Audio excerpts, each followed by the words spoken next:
देशलाई कंगाल बनाउने राजा हुन् भनेछन् प्रधानमन्त्री केपी शर्मा ओलीले। अचम्म त के भने यो देशलाई यसरी आजको जमानासम्म गरिब बनाएर ल्याउनेहरू फेरि हामी नभई भएन, हामी आउँछौँ साथ देऊ भन्न लाजै मान्दै।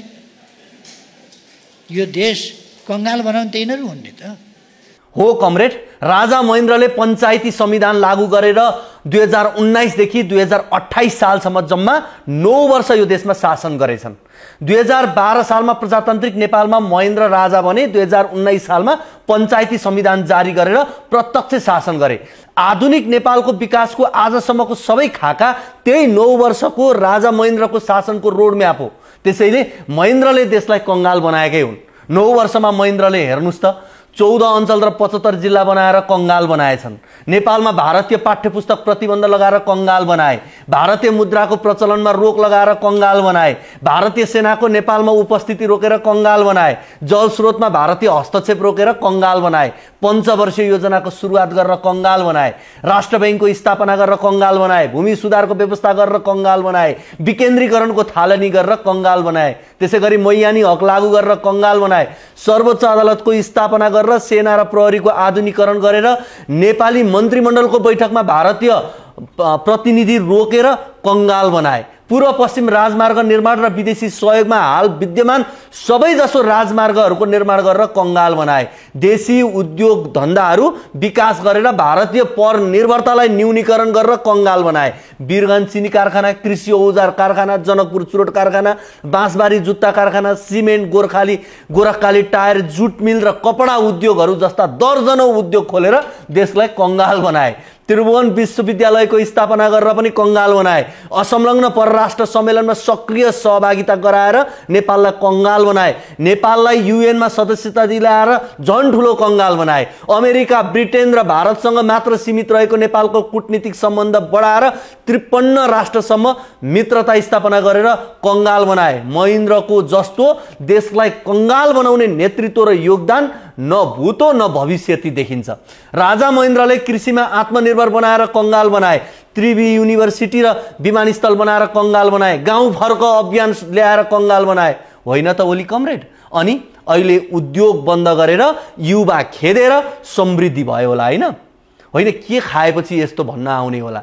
धेरै पुराना कुरा छोडौं न। सन् 1980 अर्थात् विक्रमसम्म 2036 साल ताका नेपालको प्रति व्यक्ति आय $265 हुँदा चीनको $250 मात्रै थियो। 2046 सालपछि त यिनै दलहरूले शासन गरेका होइनन् र? तर हाम्रो अवस्था कहाँ छ?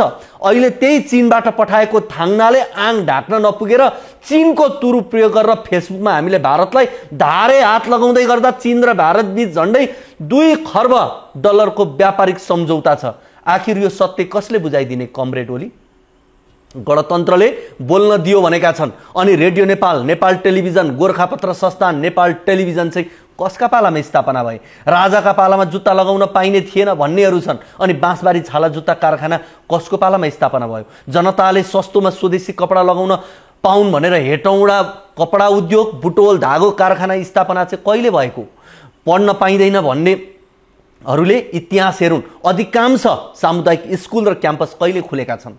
अनाथ बालबालिकाका लागि भनेर बाल मन्दिर खोलिए। आँखा नदेख्नेहरूका लागि 75 वटै जिल्लामा नेत्रज्योति संघ, उपचारका लागि 75 वटै जिल्लामा जिल्ला अस्पताल, 14 अञ्चलमा ठूला अस्पताल, कुष्ठ रोगीहरूका लागि कुष्ठरोग नियन्त्रण अस्पताल, अपाङ्गहरूका लागि बैरङ्ग अस्पताल, टिबीका लागि क्षयरोग अस्पताल, अन्यका लागि टिचिङ, गङ्गालाल लगायतका अस्पताल, औषधिका लागि साई औषधि, नेपाल वैद्यखाना। अब भन्नुस् यी सब कहिले स्थापना भए? हो ओली कमरेड, यो तथ्यले भन्छ राजाहरूले देशलाई कंगाल बनाएकै हुन्। बत्तीका लागि विद्युत प्राधिकरण 75 वटै जिल्लामा, चुरोट सुर्तीका लागि जनकपुर चुरोट कारखाना, मुस्ताङ गाडी कम्पनी, दर्जनौं विमानस्थल, साई नेपाल वायु सेवा कम्पनी, रङ्गशाला, रोपवे, ट्रली बस, चिया खेती, कफी खेती, अलैँची खेती। अब भन्नुस् कहिले स्थापना भए? यो सब खोज्नका लागि खोजिएको उपलब्धि होइन, तथ्यमा आधारित तर्क हुन्। राजाको 30 वर्ष शासनमा थोरै बजेट र विदेशीसँग ऋण नलिई भएको विकास र अहिले 27 खर्ब विदेशी ऋण लिएर 35 वर्षमा नेताले गरेको विकास हेरौँ, अपेक्षा 30 वर्ष शासनमा भन्दा 35 वर्षमा ज्यादा हुनु पर्थ्यो भन्ने हो। तर ज्यादा त के, 30 वर्ष शासनको उपलब्धि समेत 35 वर्ष शासनले मेटाएको छ। अहिले देशभर सांसद मात्रै 884 जना छन्। यिनलाई खुवाउन लालन पालन गर्दा गर्दा मुलुकको ऋण 23 खर्ब रुपियाँ पुगिसक्यो। संघीयता अभ्यास भएको 2072 को संविधान जारी भएदेखि हो यो अभ्यासले, यो व्यवस्था मुलुकले धान्न सक्दैन भन्ने प्रमाणित भइसकेको छ। खाल खालका प्रयोगले देश छिद्र भइसक्यो। एक रातमा एउटा नाइट बसले छिचोल्ने सानो मुलुक बन्न कति बेर लाग्छ र? गाउँ जर्जर छ, बाँदर आतंक छ, मर्दा छोराछोरी छैनन्, बिहेकै भोलिपल्ट श्रीमान छैनन्, छोराछोरी का बाआमा साथमा छैनन्, व्रतमनमा मामा छैनन्, बिहेमा जुत्ता लगाउन साली छैनन्, बिहेमा नाच्ने जन्ती छैनन्, मृत्युमा जाने मलामी छैनन्, बा मर्दा आमालाई अङ्गालो हाल्ने छोराछोरी छैनन् भने हामीले के गर्दैछौँ? यो देश कहाँ जाँदैछ? अनि देशलाई कङ्गाल बनाउने राजा हुन् भनेर पानीमाथिको ओबानो बन्न खोज्छन् ओलीहरू। उता नेताको होइन जनताको सोच परिवर्तन हुनुपर्छ भनेछन् सभामुख देवराज घिम्रेले। एकजना कलाकारले नेता परिवर्तन होइन जनता परिवर्तन गर्नुपर्छ भन्ने कुराहरू उठाएको छ। मलाई पनि त्यो कुराहरू सोच्नुपर्छ भन्ने लाग्छ। किनभने यथार्थ के हो भन्ने कुरा अहिले नेपाली जनताहरूले हेर्ने कम भइरहेको छ। यिनले सही भनेका छन्। नेताले थर फेरे, गाडी फेरे, घर फेरे, किडनी फेरे, बगैँचा फेरे, गलैँचा फेरे, आस्था र स्वाभिमान फेरे, नियत र औकात फेरे, जवाबदेहिता र वफादारीता फेरे, तर जनताले मत फेरेनन्। जस्तोसुकै प्रतिकूल परिस्थितिमा कन्यादान छोडेर मतदानको लाइनमा उभिए। जनता जहिल्यै यिनकै लहीलहीमा लागे, त्यसैले यी नेताहरू माथिए। देश बनाउन मत मार्फत म्यानेजर बनाएका नेताहरू खजान्ची भन्दा माथि उठेनन्। 2007 सालको क्रान्ति सफल भएपछि 7 दशक बढी समय धैर्य गर्दा पनि नेपाली जनताको दुःख बढार्ने कुचो कतै भेटिएन। राणा राजा मिल्काएपछि सुदिन सुरु हुने नेताहरूको आश्वासन उनीहरूकै लागि फलिफाप भयो। जनता सिडीमा सीमित भए। संघीयता आएपछि तलसम्म शक्ति फैलिन्छ, राज्य सत्तामा जनताको पहुँच बढ्छ भन्ने आदर्श मिथ्या साबित भयो। बरु काठमाडौँ बाहिरको स्रोत साधन र सामर्थ्य निचोरेर काठमाडौँलाई धाक रबाब र बैबको सोरुम बनाउने प्रतिस्पर्धा नेताहरूले मलजल गरे। राणाले बनाइदिएको घरको भित्तामा यताउता गर्दैमा गणतन्त्रका नेताहरूको 1.5 दशक समय सुहा भयो। राणा राजाले चढेका घोडा गाडी र फौजीलाई पछ्याएर आत्मरतिको इतिहासलाई नेताहरूले आफ्नो जीवनमा हुबहु उतारे।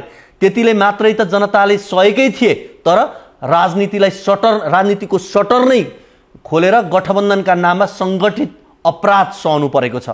अब स्टिलको गिलासमा लुकाएर मदिरा पिउने पाखण्डपूर्ण बठ्याई नयाँ पुस्ताको नजरमा पच्न छोडेको छ।